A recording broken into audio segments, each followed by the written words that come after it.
Du kan bestille materialer i hele Danmark og få det leveret til det bibliotek, du ønsker.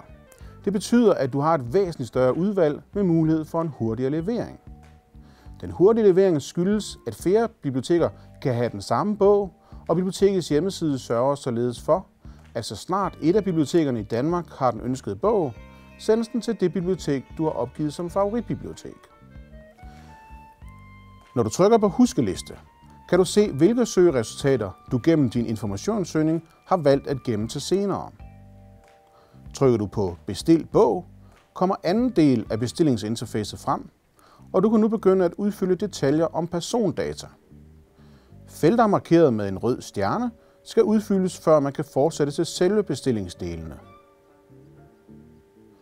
Øverst skal du angive, hvornår litteraturen ikke længere har interesse, altså hvornår du ikke har brug for det længere. Når du trykker Næste, får du en oversigt over dine personlige data, selve bestillingen og hvilket bibliotek du bestiller til.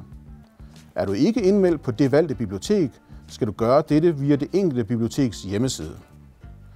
Trykker du videre, bestiller du bogen.